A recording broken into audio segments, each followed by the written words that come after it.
All right, everybody, Adam and Mike coming to you from the Maximum Results Fitness Studio here at 333 North Front Street, beautiful Kingston, New York. Late night podcast tonight. Yeah, we got to get it in. Yeah. Busy week. Because I was away for meetings. You caught the flu bug. Yeah, a little sick. You had a basketball game tonight. I had soccer all day, 4 soccer games. Yep, 4. The girls won it, though. Hey, they took the trophy home. And then basketball. Fantastic, man. Busy day. So, all right. But here we are. So here we are late at night, but we're getting it done, coming out to you. So like I said, if you guys remember, this is podcast number 15. Podcast number 14 was our introduction to the boys' trip. Yeah, part 1. Yep, this one's going to be about the golf courses. Yeah, so everything that we talked about last week was just kind of everything leading up to the golf and all the fun stuff. The house. The guys. I just put the video together for the house, which turned out so cool. I'm going to release that right now while we're recording this, but when you're seeing this, it'll be last night. There you go. So before we get too far, we do want to thank our sponsors and shout out to Shaft Wraps. That's in the near future. We're going to put on a set of matte blacks for you, yellows on my wedges and on my 3-wood, and we got a couple of surprise ones in there. We got to find a club for, but shouldn't be a problem. Yeah, we got some extras. There you go. So shaftwraps.com. Shout out to Ball Hawker for all your used golf ball needs, recovery and recycling, and they got a deal of the week every single week. Check them out at ballhawker.com. And shout out to Sundog and the True Blue glasses. I rock the Elwoods. He's got the wraparounds. Yeah. Dozens of styles to choose from. Designer style, low cost, top quality, and excellent for golf and excellent for driving. Yep. What did you say? Get you some driving glasses? Yes, or some driving glasses. There you go. And use code JTT15 at checkout. Get 15% off. So, like I said, and again, we're here the 1st of March, right? The weather 65 tomorrow. Might even get a little golf in. Yeah, we're definitely playing. All right. We're definitely playing. As I said, temporary pins or no. Actually, shout out to Green Acres and Brian over there. They're up ready to rock and roll. Yeah, Alapaha's ready to rock and roll. We'll play. All right. Play wherever. It's going to be a little wet, but all right. Whatever. So I booked my spring break trip. My daughter and I go away every spring break to play. And taking a look at the weather on the East Coast, long range forecast, wasn't looking so hot. So you never know. You never know. We're still 20-some days out, but I booked Pensacola, Florida. Really? Yeah, so I've never been to the Gulf Coast before, and I took a look. It's the fastest you can get to a nice warm beach. It's 18 and a half hours from here, right? Cannonball Run, but we're going through Alabama. You know what's in Alabama? Oh, yeah? Yeah, Robert Trent Jones Golf Trail. So I found a course that is right in the way of getting to Pensacola. Why don't you just go to Alabama? Because it's not supposed to be that warm. Plus, Maddie wants to go to the beach. She doesn't want. She won't play 36 a day with me like the rest of the golf nuts. Yeah. But the Turtle Creek Golf and Yacht Club is a possibility in the near future. So we'll have to check that out. Very cool. And we'll bring back some information from Pensacola there probably for podcast 1st of April. Yeah, nice. So, all right. But today's about Orlando. And the golf in Orlando. And there was plenty of it. Well, see, that's the thing is I was watching the other podcast, and I said it 3 times, and I'll probably say it 10 times. That's the most golf I've ever played in a week. Yeah. I mean, I actually don't think I touched my clubs since. No? I really don't. I had 1 simulator session. That's it. No, I definitely have not touched them. I mean, we haven't had any weather for it, but I've been, just busy getting back to work and everything like that. So I really haven't had the bug to. So on Saturday, you were of the golf trip. You were golfed out. You were. That's it. I'm good. I've had enough. Like I felt great through the whole thing. Like there wasn't a time. I mean, obviously, like we talked about this last time, like a lazy swing here and there. But I would say Sunday, I was done. Oh, dude. Like once I kind of slept in my own bed and kind of got back onto a regular schedule, I was toast. I took a COVID test on Sunday. I can't naturally be this tired. Yeah, I was done. It came back negative, but it was like, holy cow, man, my body was shot. Like golf COVID? Golf COVID. It was golf hangover is what it was. Yeah. But we got down on Monday. It was 18 on Monday. and then 36, 36, 36, 36. So 18 on Monday was just me and you, practice round, while everybody else was kind of trickling into the house, into Florida, really. Yep. And we played international. So at Champions Gate, unbelievable course. It's not a Nicholas. It's a who designed the course? The Shark. Greg Norman. Norman designed the course. Sorry. Very, very cool course. So you got two sides. You got the national and international. And when the guys down at the Champions Gate hooked us up and said, which one do you want to play? And I said, well, you guys pick. You know, we've never been down. They said, well, the international's the harder side. It's the side that people really come to play. It's the one that used to host the father-son tournament. So we were excited, but honestly, I didn't know what we were getting ourselves into. No, and I'll be honest, dude. So whenever I fork out money like this, like I want to go get my money's worth. So I'm like scoping it out. Yeah. Like I did this at Crystal Springs one time. We were going to play Crystal Springs, Ballyowen. Great course. So I go on YouTube and check out the flyovers, and I'm like, all right, where's the landing areas? Like I want to play well at these places. I did that there. I couldn't find anything. So we should do some flyovers for them. But I was trying to go do my homework, and I'll come with like a little cheat sheet. Your notepad, Morikawa's caddies out there trying to hook you up, with some extra information. But I think the two big takeaways for me from the national, one was the greens. The international, rather. One was the greens. I've never seen pure greens in my whole life. I mean, just somebody said it, that they never got more than a 2-cup break the entire week. But I'm telling you, there was no subtlety to it. They were like pool tables. They were so flat. And, which allowed you to really make a run at it. If you had good mechanics, you were going to make some bomb-ass putts. Yeah, they were, and the practice facilities were great, right? Like that putting green was exactly what those greens were running at. Yeah. And it was really cool. It was great course.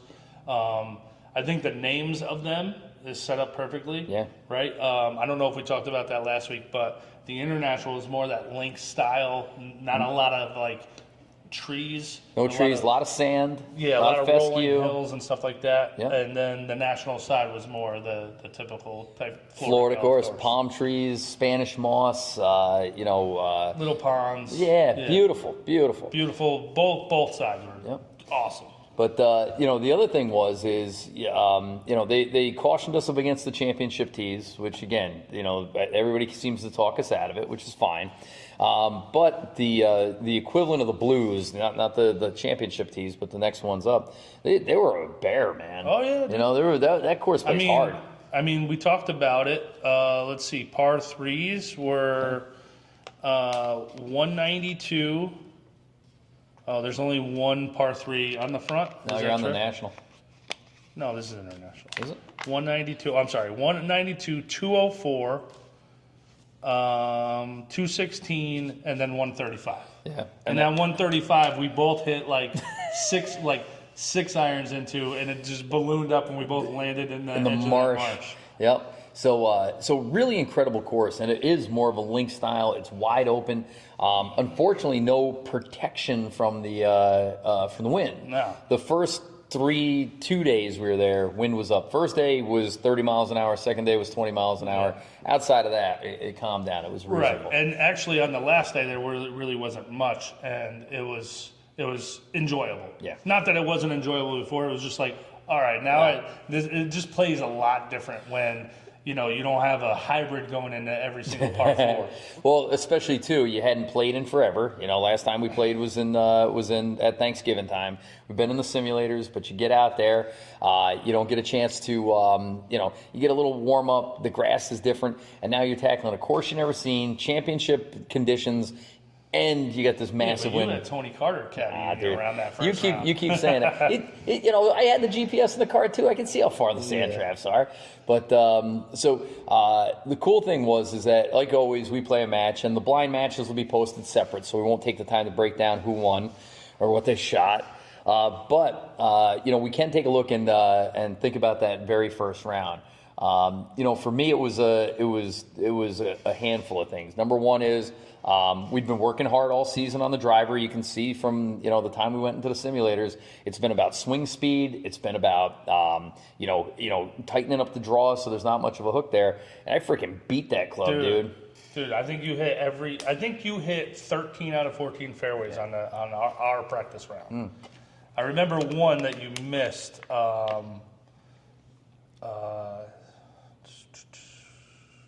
9. Miss number 9. 9. Yep. Yeah. Yep. And that's a tough driving hole. Yeah. But I hit the driver so well that I should have shot 70. But I thinned the irons, I chunked the chips, and the first day I couldn't get the ball around the hole. I was missing directionally, and I was missing distance-wise. I think I had 3 or 4 3-putts. Yeah, but again, that's why I think before we were going down there and trying to plan like what flight should we get, what time should we get down there. Yeah, I was like, dude, I need to play on some grass. We're hitting in simulators all the time, just like feeling that turf, and just putting in your living room just doesn't count, man. Like. I need that stuff. Yeah. Well, we did talk about, too, hey, why don't we go to Disney for the day? We're only like 10 minutes from Disney. We could stop by Universal. We could drink our way around Epcot. We could go up to Bay Hill and, try and get on Arnold Palmer's course. And it was like, you know what? It's a ton of golf. We'll just go. Let's get a practice round in. Let's get the clubs dirty. I think it was really dude. It was 100%. That was a smart move. Yeah. Smart move. But what was your first reaction to the course? You've been making a big swing move. You broke your driver. You broke the shaft. You broke your heart, and then and then I just couldn't commit to. I couldn't put a good, confident swing on the driver, and that really, especially like into the wind, just got me. Yeah, like there was plenty of lost balls off the tee. Yeah, first hole. Yeah, I mean I think I lost 2. Into the schmegma on the right. Yeah, that's not the way you want to start off. It was just like a not confident swing. I'm saying I'm using an excuse right now, but it was something that like I told myself to commit to, and then I didn't. So, but again, we kind of knew this. I mean, I think we even talked about it in another podcast that, hey, listen, you're gonna struggle off the tee, but if you can get up around the green, your short game's good enough to where your score shouldn't be terribly affected by it. But again, a lot of these big resort courses, championship courses, you just can't miss the drive because there's crap on one side, there's crap on the other. Especially like when you were playing in these matches, right? Yeah. Because if it's me and you're like, all right, well, we'll just play that lateral where like at least I can get a little bit of the distance. Whereas like we're playing for real. Yeah. Like I'm not getting that distance. No. 1 in, 2 out, and it went 40 yards. Went out there for your 3. Yeah.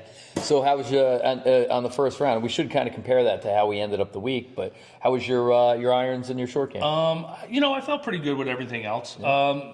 The putting, the chipping needed a little work. Obviously with the Bermuda grass and everything like that. Yeah. But I felt pretty good after that round. Yeah. It's a couple of weeks, and like I said, we played so much golf. We have some notes here. Do you remember what you shot? Because you did whoop me, and you whooped me good. Yep. And like I said, It's not one of these. I hit 13 fairways, but I think I shot. International. Yeah. No, we got so many of these, and these aren't even all of them because the ones that were the official that had to go to the matches. Yeah. The big guy has. So I think we're right here. Okay. Let's see. Let's do some math. That's a 50 on the front. For who? Me. Okay. Phew. And you shot 44. Okay. All right. And then on the back, 41 for me. Wow. Yeah, so 91. Nice.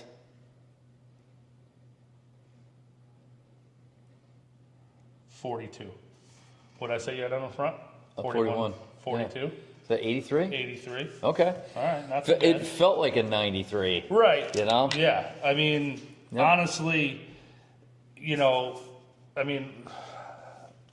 Tony Carter.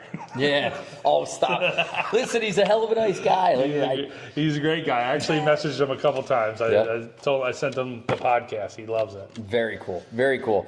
So shout out to 8-time pro. Again, that's practice round, all right? And I think it was a really, really good warm-up for what we were about to get into with all this other stuff. Thank God. We had a lot of stuff going on. So we'll remind you guys as we go down through the through the list of folks that we had there. We had the player, and the player got down there a day early, and he played with our host, the Godfather. With the Godfather. So they got around then on Saturday.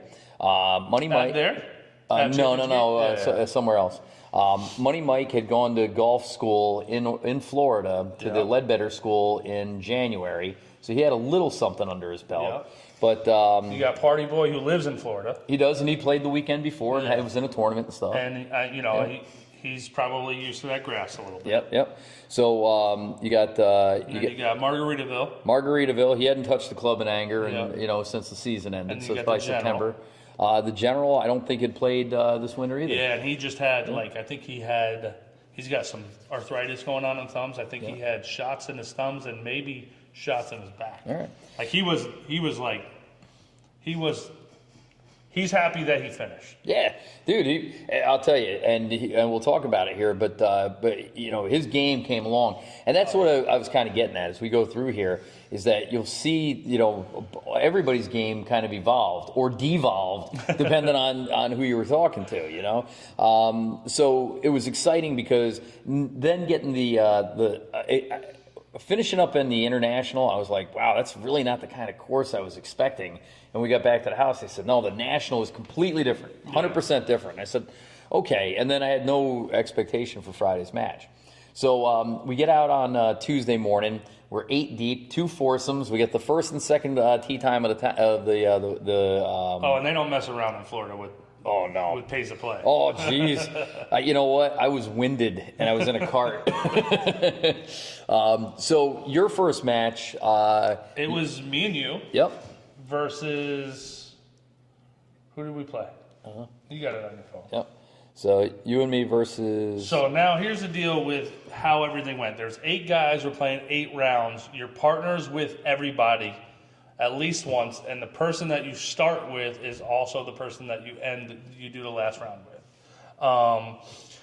And we scrambled them, and you're always playing with somebody different. You're playing against a bunch of people. We ended up having to mix some stuff up, so actually me and Adam played with somebody, but also against each other in the same group. Yep. And the format, though, you might as well explain that. Yeah, so the format was 2-man best ball amongst the 4 groups. 2-man low ball net. You got them? Yep. What did we play against? So we played Money Mike and Margaritaville. Okay. Yep. And so we all put money in for the overall best of 4. Mm-hmm. 4 twosomes, right? 2-man best ball. So it was $20 a guy per day, right? Per 18. So per 18, yeah. Yep. So the winner took whatever it was if we put 160 in, winners took $80 each, right? Yep. So that was every round, every right? round of the 8, right? And then there was always something going on between the carts in the foursome. So if you wanted to have an individual 2-man best ball. So in this match, we also had a 5-5-10 Nassau, cart versus cart, 2-man best ball in the cart for $20 a man. Yeah. Right. Then I'd be playing a low gross against Bird and Brabham, right, for 10 or $20. Then you and I had always had some. We had a week-long thing going on. We had our blind matches every time that we didn't play with each other. We played against each other regardless if we were in the cart. Always going on. And then it was the Just the Tips first annual Stableford tournament. Yeah. So that was a week-long also, cumulative. So what was tricky though is I'll do it before we leave next time, because having a couple of beers and trying to put together a spreadsheet that calculates positives and negatives with 7 guys yelling at you. That's not what I had, but it was fun. So really, I mean, every hole counted, every putt counted, because you were playing for something. And if you washed out, if you had a bad day, it could cost you dearly. Yeah, and you'd slip back on that Stableford for big time. Yeah. Yep. So round number one, it was you and me, and we've got a chance to play the National for the first time. And just like you said, a course that we expected to play. Yeah, but starts you right off on the toughest hole on the course. Jeez. Par 4, I don't think number one handicap. I don't think it is the toughest hole. I think there are a couple other tough holes out there. Oh man, that one that has to be. 10 is a ridiculous par 3. 10 and it's hard. And then 11 is a par 4 coming down, and you got the waist area all down the right side. Yep. That is a beast. Yep. So, but number one, they say it's the hardest handicap hole. I was very happy to take a bogey on it. And, you got water right. You got Schmang on the left. It's a long hole. It's cold. The sun's not even up over the condos yet. It's wet. Yep. And walking away with a bogey. But you and I battled all day. And how do we end up? Yeah, I got that scorecard here also. That was against Money Mike and Margaritaville, right? Yep. Again, I don't have every single card because the official cards ended up having to go into the official folder. But the thing about the course was no, I don't have it. A lot of risk reward. There was a couple of holes on the back. I think 16 that brings you around a horseshoe of water on the left. Yeah. And you hit a good drive out there, and it still leaves you mid-iron in to a green that caroms into the water. But if you're over the green too, it's no bueno. And that was an easy one to take a big number on. Yeah, that was a cool hole. 17's another risk reward hole coming down the pike. 270-yard drivable par 4, especially if you got two. Oh, and that was with the connected green. Connected to number 3. Yeah. And then you drove it. Yeah. You drove it past the green, past the flag, and had to chip back through 2 palm trees. They had a cool little palm grove there, but and then sculled it into the woods. Yeah, I was going to leave that part out. Yeah. So, again, I shot another round in the mid-80s. You know, it wasn't anything exciting. It was fun to play. But what I didn't realize is that the par on the National is 37 on the front, 35 on the back. Right. I didn't recognize that until day number 2. I think you told me, too. Yeah. Because I started looking at it, because I was starting to do the math and everything like that when we were squaring up some of the blind matches. And I was like, oh. And then I started thinking about, like, oh, the par 3s, there's only one par 3 on the front. So... So then, so we finished up. We won our match. Had a great morning. Unbelievable lunch. Well, I noticed in the last podcast we didn't talk about the other things. We talked about we talked about the food the first day. Dude, I got this. I think it was the back 9 panini, back 9 press. It was a back 9 press, dude. So I look at this thing, and it says like pastrami, pulled pork, and ham. And then like cheese and other stuff. And I was like, all right, do I get my choice between these? And they're like, no, those are all coming on there. I was like, excuse me? I'm like, yeah. And that's what I was about to like say, hey, ixnay on the you're not allowed to get the same thing twice because this thing was phenomenal. So I went with the buffalo chicken sandwich that you had the day before because it looked so good. But discovered they had sweet potato fries. And they had this really cool honey mustard. Dude, if I'm going fries, I'm going all in. Yeah, no. The sweet potato. I like sweet potato better. Matter of fact, I was at Michael Jordan's restaurant one time at the casino. And they had sweet potato fries with a Coca-Cola reduction. It was like a caramel sauce. It was so good, man. You like to be fancy, huh? I'm a fancy man. I was in the VIP now. So we get right back out there, and it's just enough time to come in, grab something to eat, and then head right back out. You know, sometimes you didn't even have time to loosen up at the range. Yeah, dude, switching carts around was a pain in the butt. Just because it was always like, all right, let's go. Yep. And you're like, I want my cart, and I don't want to grab all my crap and bring it out there. Plus, we got all the camera gear and the drones and everything. Yeah. So my afternoon match, I got a chance to play with the player, with Big Bad Brandon Bird, Brandon Kraft, and Brandon and I play a lot of golf together during the summertime. So it was like old home week. You know, we play a lot of competition golf. I think we're 101 in two-man best ball competitions. So we were looking forward to it. And I played with the Godfather, and so whenever I play with him, like I feel like I gotta play my best. Yeah. The first time I met him was day 2 of the club championship. I'm leading in the net. Yeah. So this guy comes out and shakes my hand, introduces himself. I'm like, I'm like, oh, why is he introduced? I didn't know he was playing in my group. Yeah. So then, tee shot, this and that, and he starts talking to me. He's like, I do this Saturday morning thing. He's like, maybe you should. I was like, yeah, dude, like I can't commit to every weekend, but I'm in. I proceeded to shoot 101, and I never got that phone call. But the Godfather does curate his groups, and it's not always about the best players. But if you're shooting in the hundreds, I don't know if you're going to get the nod. It took a year to get the nod. So he's a good player. He's solid. Yep, and great short game.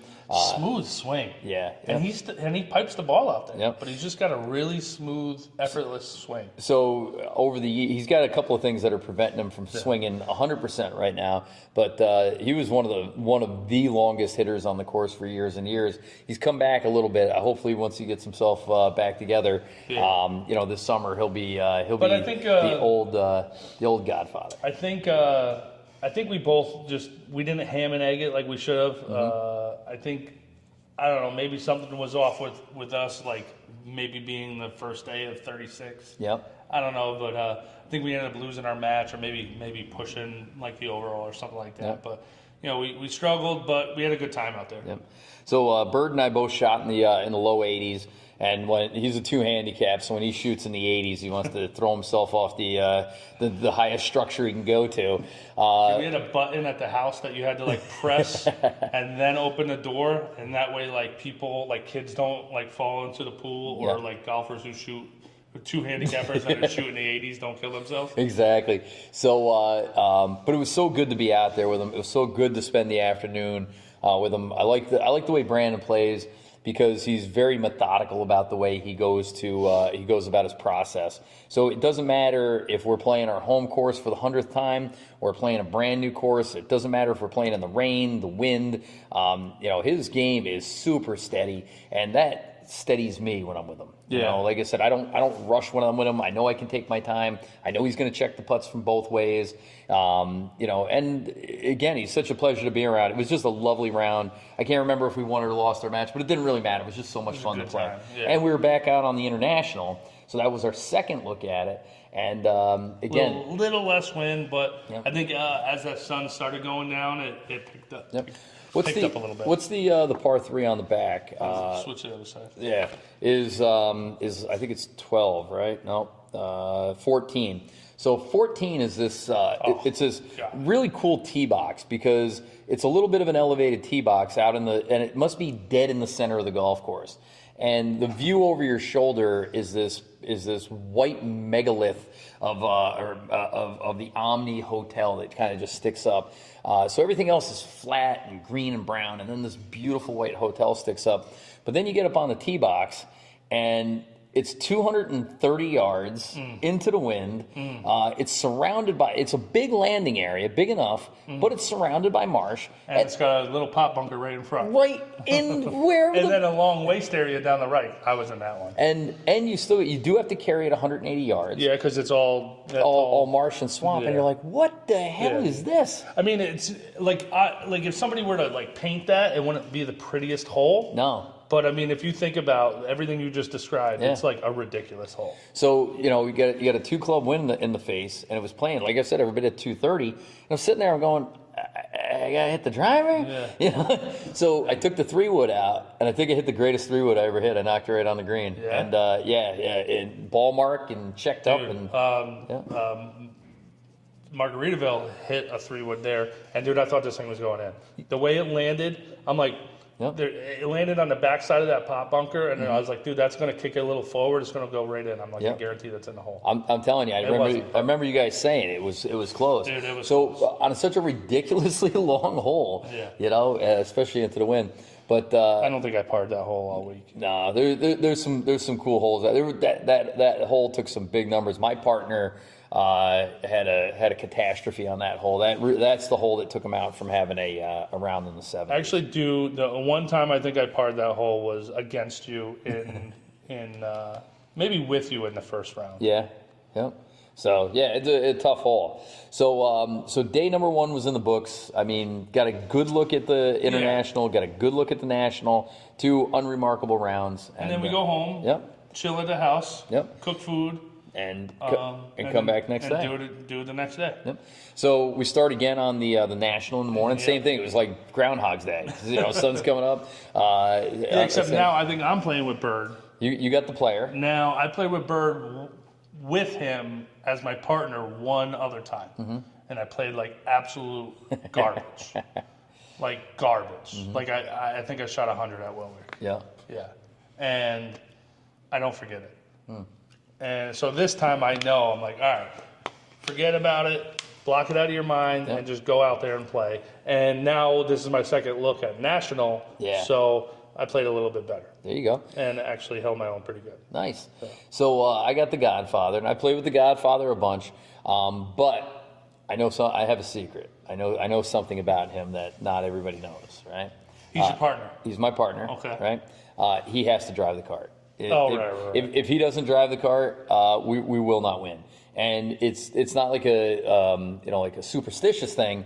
It's the fact that it's like when I was learning how to drive the car, and my dad was there, and he's always stomping on the thing, and go over there. I said we played in the member one time. And just when we got there, our clubs were on the cart, and I was in the driver's seat. I go, "You want to drive?" He goes, "No." And that'll be the last time that I ever drive a car. He can't help himself. He needs to be the one driving. And I think that's I'm kind of that way. Yeah. I mean, I don't like if somebody else like when I played with him, totally fine. Like he understands the logic of like which ball to go to, or like, all right, so say mine's further, but it's also further right. Yep. He knows where his is. It's in the middle of the fairway. Like he'll go to mine. Yeah. Right. Like so he understands a lot. If there's people that just like I'm going to my ball. Oh yeah. I forgot you were even in the cart. Like those guys, I can't. See, I don't care. I'll drive. I'll sit. It doesn't bother me either way. But here's the interesting thing, and it's not him, but I've noticed some people when I play with in tournaments, they say if I'm driving, they're like, pull up on the right side of my ball or the left side of my ball. You got anything about that? Yeah. So when I caddied, you're always supposed to be back and to the right of a right-handed hitter. So right-hand hitter. So if I'm facing this way. Yeah. So I would be back like over there. So I can see out of my periphery. Yeah, so you can see me and you can see that I'm not in your way. Okay. Right? If I'm standing over here, you have no clue what I'm doing. Like, like I don't know. Okay. I'm not that way. Is it a safety thing? There must be things for caddies. Hitting the head with some freaking. No, just don't be in front of them. Yeah. So. But no, I don't have any. I don't have those things. Like cart wise, like. Shadow would probably be the only thing if the cart's like right on the edge of the ball, the shadow of the I played with a guy one time that used the shadow of the hood of the cart as an alignment tool. Is his name Mike? Is it me? No, it's a good. I sat there, but pull right up and get the shadow right next to the ball in line with the thing, and I go, huh, that's pretty good, I guess. But I love playing with the Godfather. He's such a pleasure. We had a great round together. It was just a really nice time to be able to thank him the entire time, for his hard work and dedication to this thing, and not just this, but all the things that he does for us. So, like I said, it was a great round. Again, another kind of forgettable, low 80s round. Yeah. So then we make have lunch. Okay. What'd you get? I'm just following you because then you bragged up that thing so much the day before I got the back nine, and that thing was outrageous. But I was sitting next to Big Bird. We were talking about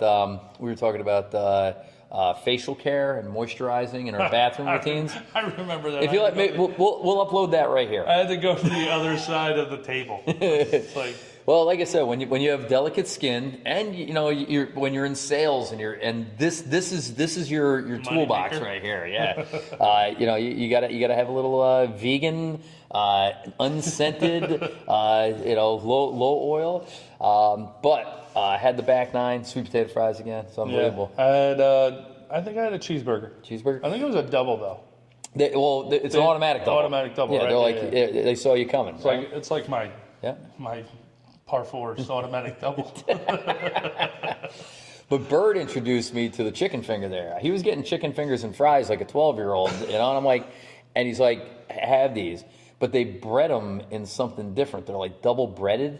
Really? They're unbelievable. If you go to Champions Gate, even if that's not your meal, just get it for the table and make sure everybody Definitely has get food there, though, because it's not even expensive either, right? Like, I think these are like, everything on the menu is like 15, 16 bucks for like a good sandwich. Delicious, though, right? Yeah. So back out to the International. This is round number 4 already. And this is I played with the veteran.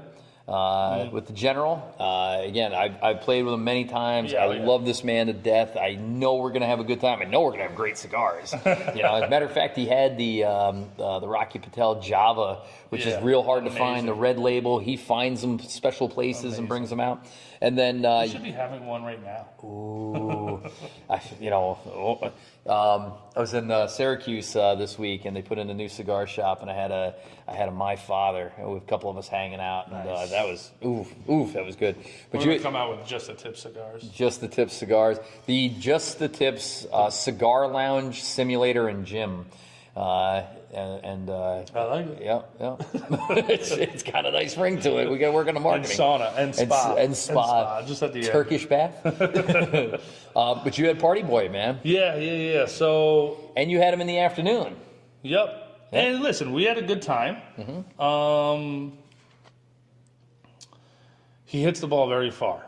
A lot of times, I think he's the farthest one in the group. Consistently, I think he hits it the farthest out of the eight. Yeah, definitely. Yep. I mean, but he also is ripping driver when he doesn't really need to. Nope. But good time. I think we struggled with it, he gets a stroke a hole. We played against the Godfather and I can't remember who else, but we got whooped on. Yeah. But again, that's my third time seeing international, so I could kind of bunt it around a few times, less wind. I think that was the 89 I shot. Yeah. So Gary and I went out together and both hacked it up. It was the whole trip caught up with me at that last round. It was the travel, probably a couple too many beers along the way, and not nearly enough water. I'd stayed up way too late the night before because I was just enjoying the crap out of myself and talking to the guys and stuff. And by the time we got into that afternoon round, plus that was the sunniest day.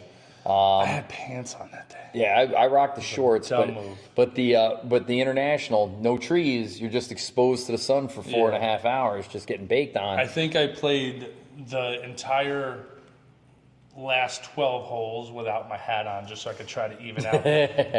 You don't want the circle around the top. If you get a chance, look up great golf tans. Just throw that in the Google. We both struggled. I must have shot 90. It wasn't good. I don't want to say I gave up, but I was like, this round, when it's over, that's a good thing. I wasn't rushing it. I wasn't like, I can't wait to get back. But I was like, I'm playing. Yeah. There's not a lot happening here. I'm out of gas. And I think, I'll be honest, dude, the water. The water thing was tough. Like, not drinking enough water throughout the entire day makes a huge difference. Yep. And it wasn't like it wasn't available. They had two in the cart. The girls coming around. It's free. You can have all the water you want. It definitely was just a choice that we were like. I had 5 monsters a day. Yep. 0 waters. I was drinking coffee all morning and just wasn't drinking. I was smoking cigars and enjoying myself. So we get back that night, and you, me, and Money Mike drove together. And I remember all 3 of us were saying, and the other guys all had to run out and reload up on groceries. Oh, right? yeah. So we knew we had the house to ourselves for a little bit. I know we said, like, hey, self-care is what this is going to be all about. And we started talking about it. And it was like, listen, man, I gotta get up earlier. I gotta stretch in the morning. I gotta make sure that I have something to eat on the course. I was in a sauna, or in a hot tub every single night. Yep. I made sure I did like at least a half hour in there every single night. But that was the night where I was like, I saw it was 10 o'clock, and I'm like, guys, I'm out. And was able to next morning. Now it's Thursday. It's day number 3 on the international, 36 a day. And I got up early in the morning. I did a half hour yoga. you know, and I could feel it, dude. You stretch up in the room? In my room. You got room in there? Yeah, between the Mickey beds. But my freaking glutes were screaming, my back was screaming. Now I couldn't feel it on the course, but when I started stretching, I was like, holy cow! Oh, the night before too, I never had this happen, but I had these little micro spasms all up and down my back. It wasn't like it hurt. It was like I don't know, like a pins and needle feeling. Like, and I was like, what the hell is this? So a really good stretch, and I felt like $1 million. I had a really good breakfast, you know, and I was ready to rock and roll. This was our last chance to see these courses. Yeah, and we started on International. Yep. So this is our 4th time playing the International. Yep. And I pulled Party Boy, and I was playing against you. Oh, this is the one we played against each other. Ooh, yeah. And I had the General. Yep. And I forced this match, right? Yeah. Because we were never going to play against each other in the same group. So we ended up switching some stuff around so it happened. And I don't know how you did this, dude. I really don't. But you guys whooped on us. I don't know how you kept him in control. So the partier and I have played together only once or twice ever. He was he lives in Orlando or down in Florida now. He was a member up here, and I was always super intimidated by this dude. I mean, he just walked around like, you know, he was, you know, like he was ready for something. You weren't quite sure what it was. And I played with him one time, and he shot like 78 and shot lights out. And I was like, he was getting like 16 strokes. I'm like, good God. Wow. But he can also go out and shoot 100. Right. He can birdie any hole on the course. He can take a 10 on any hole on the course. So, dude, didn't he have like 3 or 4 natural birdies this round? So we get you and me and Money Mike left early because all week I'd been working on my putting. You know, I said day number 1 I couldn't get the distance or the direction. So day number 2 I got out early and I practiced just getting the ball in line. I used the putting drill, the Tiger Woods gate drill. You put the tees in the ground, 6-footers, and I got the ball moving towards the hole in the right direction. And then this day I came out and I worked on speed. They got a big putting green at Champions Gate, and I worked on different speeds. You put a club about 2 feet behind the hole that you're putting to, and the drill is you can putt from anywhere, but you got to get it past the hole but short of the club. If you hit the club, you got to start over, and you do varying distances and stuff. So I get to the driving range, and our tee time's at 7. My partner is 3 tequilas in already. And I go, listen, you know, I'm thinking in my head, I go, and he's like, we're going low today. And he had this like real, you know, like this energy, like this, you know, like this party energy. Now I'm sipping my coffee, you know, I just did my yoga. I'm in the Zen mode. And he goes out on the first hole, smokes one down the middle, and this is a tough par 4 to open on the International. Oh, yeah. Hits one up on the green, almost makes the putt for birdie. You know, ends up 4 for 3. Ends up making par for birdie. Yeah, he strokes on 17 of the holes. Yep. And I think he parred the first couple of holes. Do you have the card there? This is it right here. All right. I mean, but it's your team. Yeah. So 4 for 3. You guys made par, birdie. So that's my birdie. That was the par 3? That's your birdie? Par 3? Yeah. So that's every one of them's tough. What's that, 189? This is 204. Yeah, so 204. I hit a hybrid onto the green, thank God. And then the pin's up on this knoll. If you go past the cup, it goes down. If you leave it on the hill, you got a tough one. So I just knocked it in the cup. yeah, easy enough. Yeah. So. That was a hell of a putt. Yeah. So. Yeah, you guys. So at the end of every round, when we were doing that 2-man best ball between the foursomes, we would just be like, "Hey, what were you guys?" Yeah. How many under? And usually like 3 under, 2 under was winning. You guys were 8 under on this round. So we whooped up. So my partner played really well. He had his best round. I had my best round. I ended up shooting 78 on the International. And completely pumped, man. Just hitting fairways, hitting greens, getting up and down when I was missing greens. We just could not claw back at all. So it was me and a general. And, you know, we were playing okay together. Yep. Like, we just... we just couldn't get that low number in there. Yep. You know, and anytime we did, you guys were doing the same things just to match us. Yep. So, like I said, so I felt great about it. What was funny though is my partner started to flag on the turn a little bit because he had a double on the course and he started to flag, and I go, "I'll be right back," and I went and grabbed another double. I'm like, "Come on, we got to keep you juiced up." But then his afternoon partner got a hold of him and was like, "Hey, I need you this afternoon." He's like, fine, So come back in. For lunch. What'd you have last day? What'd you have for lunch? What did I have? I ended up with the burger. I realized now that I had exactly what you had. I'm like a follower.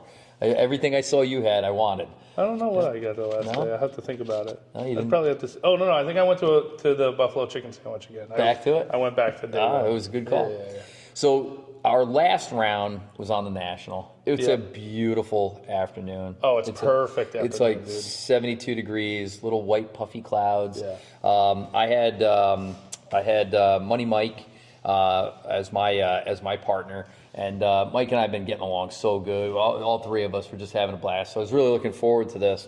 And then you had Margaritaville. Yeah. Yep. So you guys must have been playing against. I think we had Foot and Brabham. Yeah. Yep. Foot and I actually have that one here too. Partier and the Godfather. Now you guys were in front of us. Yeah. And you got way in front of us. You guys got like 3 holes ahead of us at one point. Yeah, we had. I think all of us were actually playing fairly decent. Mm-hmm. We did get ahead of you guys. I think what would happen was those like if I had a good hole. Mm-hmm. Margaritaville would just be like, all right, your hole, because he would hit one out or something, or vice versa on the next hole, like where I'm like, dude, I'm. You were having a couple beers on the course at this point. At this point, I said, screw it, man. I'm like, give me 6 Miller Lights, and everybody was pumped. They're like, he's drinking, and I was like, yeah, whatever, man. Like I was having a good time. Yeah. I did get a little. We did have some mishaps in our group around 12. Yeah. There was a little controversy. Really? You didn't hear about this? Oh, I did. That was on the par 3. Yeah, I don't want to say it. But this is a good example of we're now 4 days into the trip. Mm-hmm. We're now 36 is 72, and the last 36 is 108. We're going for our 108th round. We're on the back 9, so this is minus 6. So this is the 102nd hole in 3 days. Yeah. In the sun. Tense. I don't want to say people are getting tense, but like I said, man, it's just a lot. It's a lot. So seeing how people interact with one another is kind of part of the fun. Well, when you're right in the mix of it, whatever. It is what it is. It blew over. We ended up finishing our round, and everybody had a great time. I actually think I played fairly decent with 6 beers in me. So, I can't. You usually do. Yeah. You usually do. Yeah, I have that talent sometimes, but it's a fine line. It's like pool too. Yep. I can play. I'm really good between 3 and 8 beers when I'm at a pool table. So it's kind of well known that I enjoy drinking. I enjoy my cocktails, but the reason I don't drink on the course is when I used to, it was one more thing to regulate it. It was like, you look at the wind, you look at your lie, you look at your the grass, you look at the everything, and then you're like, how many beers am I in? Am I drunk enough to keep playing well? Am I too drunk? Do I got to back it off? It was like one more thing. You're not to regulate. drunk enough if it's making the checklist. No, well, trying to play good golf, and there's a lot of guys like this. I'll have a beer or two to relax on the golf course so I can play well. I had a guy one time. He took the day off of work on a Saturday in a match play. And the first 2 holes, he's rolling the ball off the tee. I go, I went par. He went double. I'm up 2. He, 8 o'clock in the morning, he runs in. He grabs a bunch of beers, comes out. He wins the next 2 holes. Nice. I go, oh my god. Yeah. So is that me? No, but you can play well when you've had a couple. But again, libations. it's that window. It's like a 3 to 6 beer, maybe 3 to 8 beer window. I'm anything more than 2 on the 18 holes, and for every beer I have, you might as well add 3 strokes to my score. Yeah, really? Yeah. And 3 margaritas, you might as well just forget the score altogether. So you end up playing pretty good, right? Yep. So I'm out. I'm playing against Bird. Bird's my opponent. Now, mind you, the morning is when you broke 80. So 78, felt so good about it, man. I was like, that's great. And I was asking these guys, I go, what's the low? They've been going for years, a few of them. I go, has anybody ever gone, sub 80 on the same day on the courses? And they go, no. So Bird and I were playing against one another, and as much as we're good playing against one another, we really push each other when we're playing. He'll make a ton of pars, and I made a birdie, a double, and a birdie, and on the front nine, and then finished the front nine par 37 in 39, nice. In 38 rather. It was one over. I'm like, holy cow! Now the back's 35, and I'm thinking to myself, I go, I could shoot 41 and still come in with a 79. So I'm playing right along good, right up until the 16th hole. So the 16th hole we talked about, it's kind of a horseshoe, a crescent to this weird green that runs back into the water. Ended up taking a bogey, but who cares? No big deal. The 17th, the drivable par 4 that I'd been on before, I go, get it back here. Just knock it up near the green, chip on, make the birdie, keep it rolling. Well, I hooked one into I thought it was out of bounds. So thankfully, it was in the waist area. Yeah, it was waist. I chunked one out of the waist area. I chipped it on and 2-putted for another bogey. But I get up to the 18th tee, which is a miserably long par 5. It's OB right. OB right and water left. Bunkers left side. Yeah, like on the drive, you can't reach the water. At least I don't think you can. Nah. But the bunkers definitely come into play. So now I'm sitting here and I'm like 3 over on the day.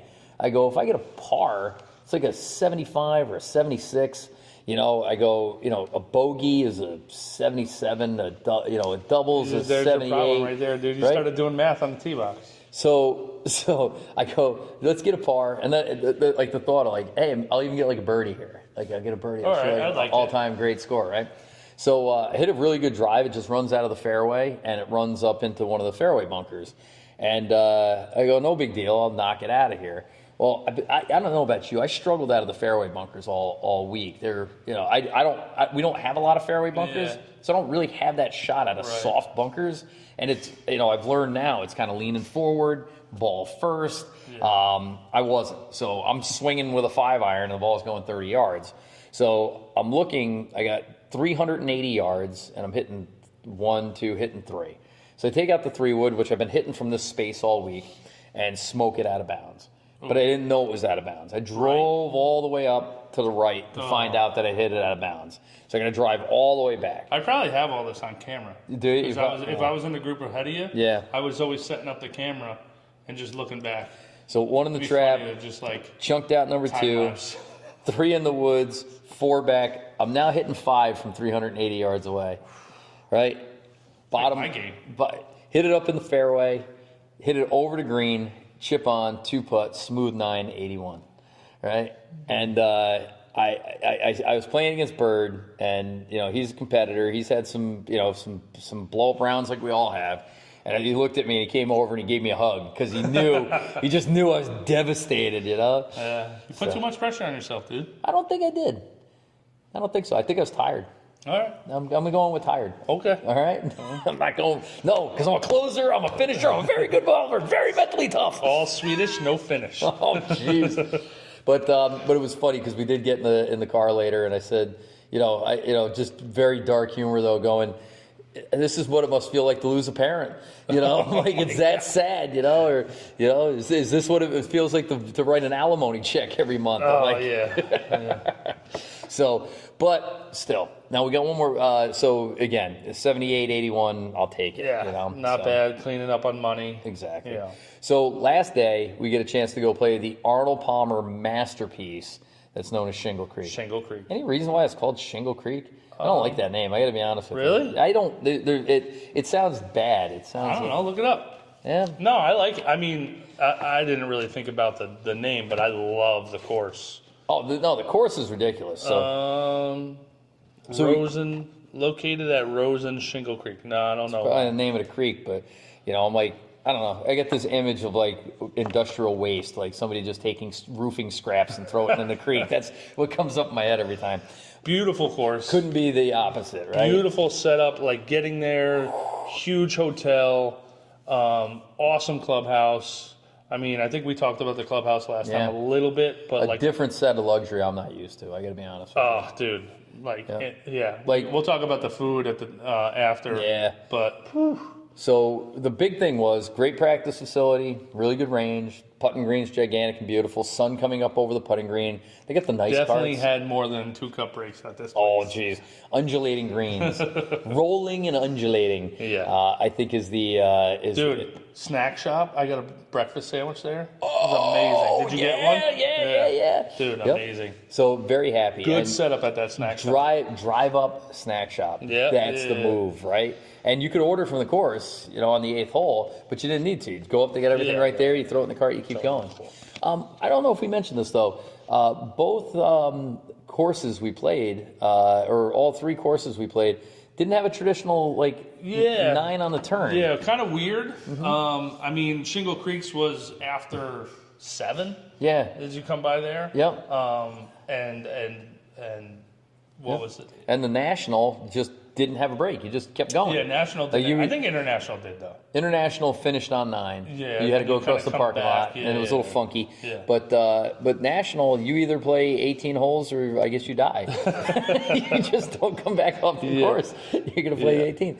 So this course was manicured, and when they talk about manicured, there wasn't a blade of grass out of place. I love this course. Yeah. This course was hard.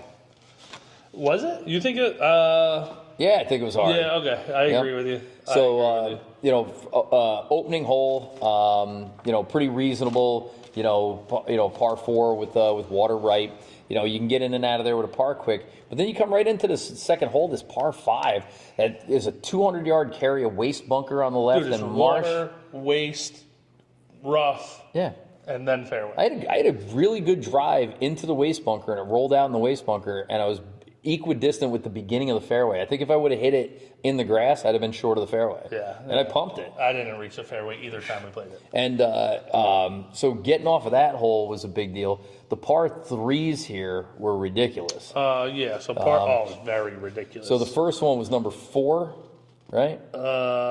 Which is only about 100. 5. Number 5 is only about 165 yards. It was 165. But the green The green was insane, dude. It had like 3 tiers to it, and like a bowl. A bowl. It looked like if it was made of concrete, you'd want to skateboard it. Definitely. And so that was tough. And then the next par 3. Oh, dude, that next par 3, number Banana 7. Land. That was 205 playing 230. So you park the cart, it's 205. No. I'm sorry. What's it say? It's 229 on the cart. Oh, okay. So where you park the cart is 205. 205. Then you got to walk back to 229 plus wind. And slightly uphill. This green complex, it must have been 3,000 square feet. Let's see if they have it on here. It's humongous. 7. But again, you got sand and water right, or left, you got a bailout spot to the right.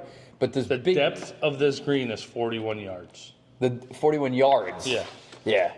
Yep. So just a monster.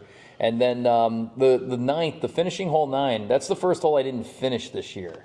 What? Yeah, the first time around. Really? Yeah, I hit it in the water. Dude, I topped it to where it went short of the water. Good layup. Yeah.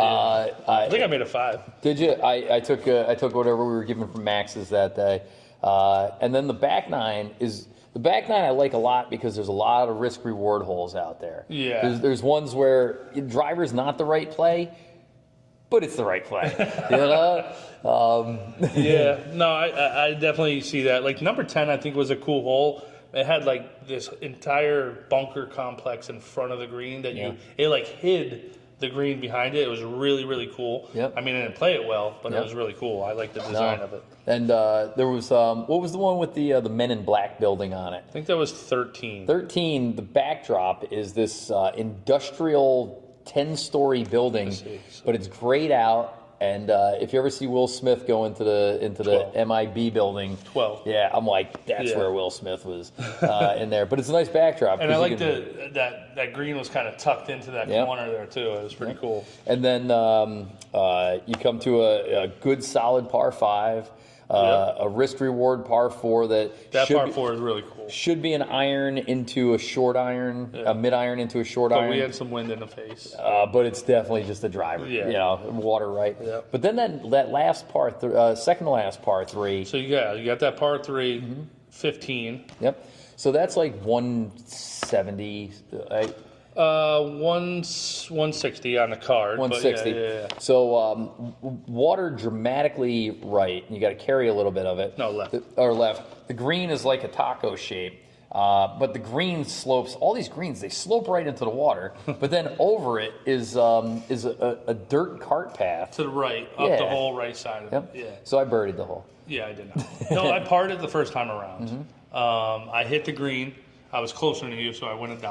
All right. How do you know? How do you know you were close? I was gonna text you while we were on there, but 13 feet 6 inches. Actually, I think I was on the fringe, but the fringe was so close to the pin. I think fringe. Yeah. Oh, really? Yeah, another 4 feet. I've been in the Dude, water. I hit a really good shot there. Yeah. And I was probably like 15 feet. Yep. Short right a little bit. Nobody said anything. None of them were watching really. Everybody's like doing their thing, like lighting a cigar or something. And then when we drove up there, they're like, "Oh, Mike, you're on the green? Oh, nice shot." I'm like, "Yeah, it's too late now, guys."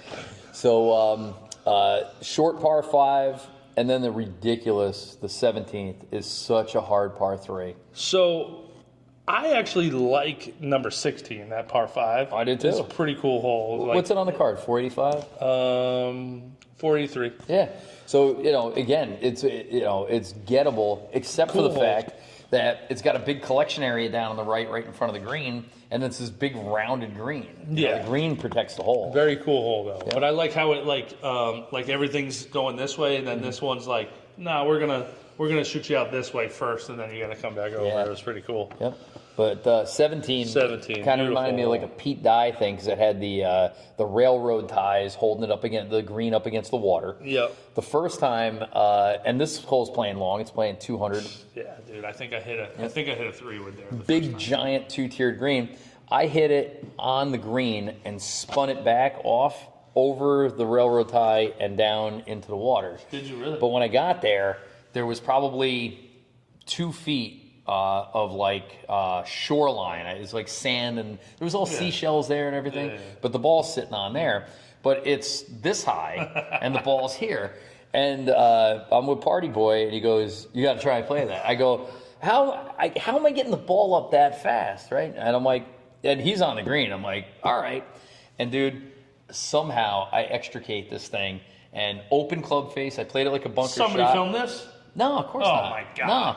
No, bunker shot. It hits the edge of the wood. Shoots straight up, comes down. I missed the putt. Made 4. Oh my god! I wish somebody videotaped that. Yep. But then 18 is a awesome finishing hole as you come right back to the hotel. So hang on. 17. I hit 3-wood. Bail out left. Fades a little bit, but there's a bunker there. Yep. I'm left of the bunker. Then there's bunker. Top tier green and then bottom tier green. Yep. So I just chip it up over the bunker, got it onto the top tier, and it trickles over the edge. I'm like, dude, this is freaking perfect. It's perfect. Yeah. Exactly what I wanted to do. Thing rolls 15 feet by, almost into the water. Almost make the putt coming back, bogey. But like I hit like exactly how I wanted to execute on this chip. So then 18 is a bear of a finishing hole. Yeah, man, I wasn't even on the hole the first time. Big water right, long hole. I didn't know what the hole was doing. I hit my driver way right, so I was on like, that might be 1. Is it 1? It could be 1. I think it might be 1. And I was just like, all right, I'm going to try to punch this up there a little bit. I didn't even see the hole the whole time. So I can't remember what I got on the hole, but like I said, I was happy to be finished. But you guys were playing behind us, and you were quite a ways behind. Oh yeah. So we went up and had a magnificent lunch. We actually, the 4 of us had lunch before you guys even got in. We ordered, got the food, and ate it before you guys got in. I don't know why we were so slow though. I don't. No. Maybe you guys were fast. I was playing with Bird. I doubt it. Again, methodical. So I come in. And dude, you're like halfway done with your lunch, and I'm like looking at this thing, and I'm like, dude, this thing, like, what is that? And you're like, this is the other half, and I'm like, the other half? This sandwich is what dreams are made of. And I think a little bit of fatigue had hit me there because I walked in and I was just like kind of out of it for a little bit. But then when you told me about this thing, and I was like, I'm ordering that. So the lady came over, and by the way, again, I can't say enough about how fancy this place is. Yeah. So we were gonna go and sit in the restaurant, but there's like a corporate event going on. Guys just ordered bottles of wine. It's 11:30 in the morning. They're on their 5th bottle of wine. I'm like, so we got a whole wine display. Yeah. Didn't you say something about putting their name on it? Oh, so everybody's been to a restaurant where they have the big glass display of, it's like a room full of wine bottles. And it looks nice, and, there's good bottles of wine, and, a couple of our guys were oohing and on. But Shingle Creek brought pretentiousness to a different level that I'm not used to. So on the one wall, next to the glass, the wine, you could buy any bottle in there, is 12 wine racks that each holds 3 bottles of wine. They're built into the wall. And the wine is just sitting there in these cases, and so you can see the label. So each one has 3, but then there's a brass nameplate of the member who's the owner of those 3 bottles of wine. And I'm like, what's the point of it? To show off that you got these awesome bottles of wine. You bought these bottles of wine that you're never going to drink because they're going to be in this thing? Maybe they're going to drink them. Or, when? I don't know. They didn't ask me. They just like rotate out? I would think that you would, like if you go to a good cigar place, like you get a cigar locker, and that's your locker, you keep your cigars there. And this was a display case for your swanky bottles of wine for 12 members. And I'm like, what kind of hammer hanging contest they got going on around here? I'm like, I'm like, dude, if I want that bottle of wine, I'm gonna buy it and drink it. But I don't drink wine. Yep, I do, and I didn't recognize any of these bottles. Oh, there was not a yellowtail or a in the box of wine in that place. You know what? When Just the Tips hits and it hits big, we're gonna go there and we're gonna stick 3 boxes of wine in there when we buy out one of the members. Yeah, the bottom box. So Pinot. So the bar is super swanky, and the lady comes over and she couldn't be nicer. And I saw the menu and I was just tired. I'm like, bring me whatever you want. That's what I said. I go, I'm sure whatever you have here is fine. I said, bring it. And she goes, you hungry? I go, I'm starving, right? So she brings out this French dip. It's on a baguette. Oh. It was this prime rib. It was this, dude, I don't even know. It was prime rib, this much, sliced so thin on this really buttered, hard baguette. But the baguette's like 6 inches long. And then there's 2 of them. They're both 6 inches long. Yeah. There's a, what do they call that? It's like a terrine. It's a metal bowl like you'd see in a kitchen. Yeah. And it's like this big, and it's got the au jus in there, and then sweet potato fries. But they had sweet potato waffle fries. And you just take this thing and you dip it in there. Dude. So I'm watching them eat this thing, and I'm like, I'm going to get one of those. So I finished the first one, and I go to him, I go, dude, I said, you can have my second half. I said, there's 0 way I'm going to finish the second half. He goes, I'm getting my own. I said, I'll get my own. I turn around 2 seconds later, the thing is gone.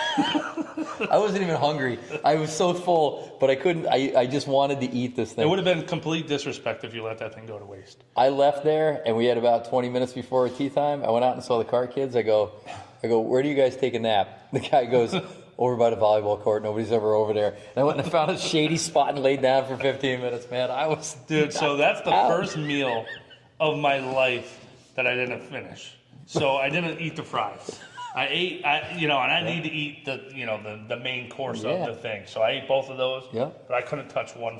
Dude, it was so amazing. And then I laid on next to the putting green. Oh. Could you imagine you come out your afternoon round and Mike's laying next to the button green and this freaking swanky ass pants are unzipped. Oh, dude. And then we had to go play more golf. we had the last round.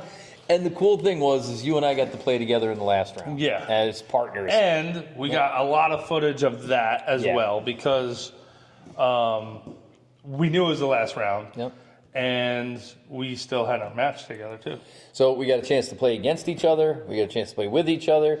We got a chance to play against the veteran and the party boy. Yep. And like I said, a largely forgettable round. For me. You chipped in for eagle, and I made a birdie on that par 5. I was going to say, other than the fact that we're awesome and we won. Oh, yeah. And, yeah, we crushed it. Yeah, and nobody seemed to care about my eagle. They're like, the hole was short. I know, but nobody else had an eagle the whole week. Yeah. I had an eagle. Yeah, I was pretty shocked that they were just like, yeah, cool. Yeah. Anyway. I'm like, no. Like, first eagle of 2024, chip in on the illustrious 16th. But we played really well together. We had a blast. Yeah, it was the right way to finish things out.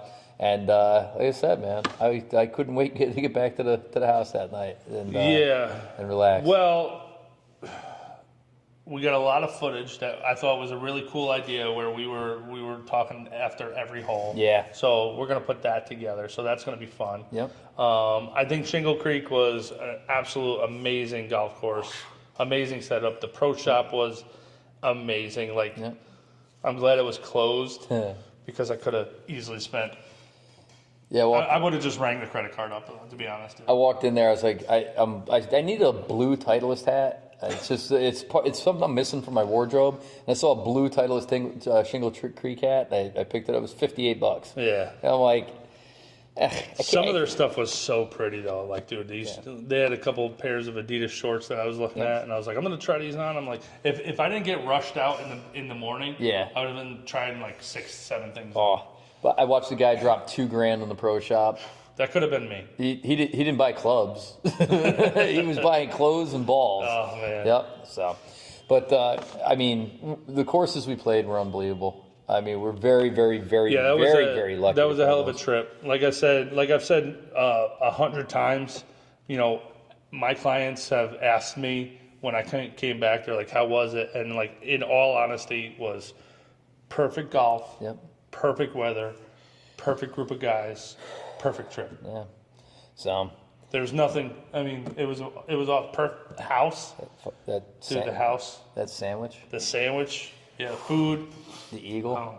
The 78. Yeah, exactly. What eagle? Yeah. But, and the amount of money I won off you. You did. I paid for this trip in winnings on everything. So the way the gambling broke out, and that's the last thing we got to talk about. And I know it's been a long podcast already, but it's been a lot of fun kind of recapping it and thinking about it. But the end of the night on Friday, we have a receipt party. I don't know if we talked about this, briefly in episode 14, but every expense for the week was put together, tallied. And then, like, if you paid for lunch one day, like, your total came off. If you picked up one of the rental cars, that came off. Yeah, if you weren't drinking, that came off. But also your gambling total was figured out and figured into your total bill. And then you got presented, like a cruise ship, you got presented on a bill on the last night. Which is sometimes fun. It's perfect. Sometimes really bad because you just don't see what you're spending. No. So, but you won so many of the internal matches, and you won against me. I won 3 of the internal matches between the cards. Yeah. I won all of them but one. Yeah. And then the overall 2-man best balls. Yeah. My team won 3 of those. Yeah. So that actually gets me into the green on paying for those, right? Yeah. So I'm 80 plus out of that. Yeah. And then what I lose to you? I think it was like a total of 40. 40, which seems about right. And I kept my beard. And you kept your no eyebrows. But so everything just went off perfect. So again, the Stableford. Yeah, so we had to sit down and figure that out, which was fun. Yeah. We recorded that. We did. So we'll post that either in here shortly thereafter.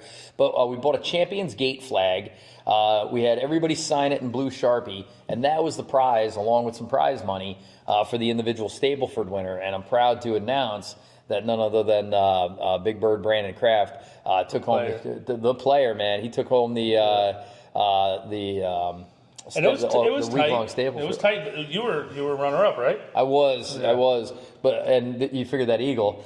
is worth 8 points, man. So that helped. Then you fizzled out. Yep. So, but like I said, an unbelievable trip. Again, I'm excited because the weather's starting to turn here. Yeah. And hopefully but again, we get out there tomorrow, yeah. which will be today when this is airing. Exactly. So, like I said, been a long podcast, but man, I've really enjoyed it. And there's going to be a ton of content off the heels of here. So, TikTok, Instagram, Facebook, and YouTube. Check them out. Like and subscribe. It helps us out here on the channels.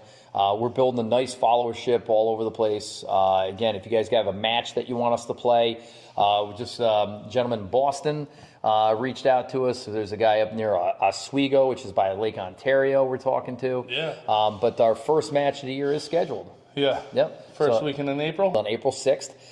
Excited to see because Jimmy Hargrove is going to be our first competitor. He's got a couple of people he's selecting for a partner. Do we have his handicap set? Not yet, but I'll make sure it's high. All right. No. You want his low. Yeah. Oh, no, his. Yeah. Yeah, no, sir. This is net? I would think we haven't determined exactly what it is, but I think he works offshore, no? Yeah, because that's why we got to set it up on a specific early time. So he's not touching the clubs very often. Well, you ever see those videos of the guys offshore on a cruise ship just smoking it into the water? Ball hawker, there's your thing. Send out some balls to the offshore guys, man. But that's April 6th at Twofskill, and then April 20th. We got the opening day scramble at Wiltwick. Yeah. So and I'm part of the Paddock family. So for years it's been me and my wife, my daughter and my son, and we've won a couple of times. My son's working a lot now. I asked him, I said, are you going to be able to play? He said, no. I went to my wife. I said, we need a fourth. And she goes, well, I just assumed Mike would play. And I go, I did too, but I didn't want to make that decision for you. Am I getting adopted? I think so. We'll get the papers together. We'll get your birth certificate. Yep. So April's starting to shape up real nice. I mean, we got the rest of March to go through, but again, we're getting close. Yeah, and then there's a couple of things in like that I already have, like talks with a couple high school players that are really good. We got to touch base with one other girl once she finishes up college, when she's back home, and that's going to be a really cool match. I think it's going to be a lot of fun. There's a lot of stuff. We got to go to Idaho. Got to go to Idaho.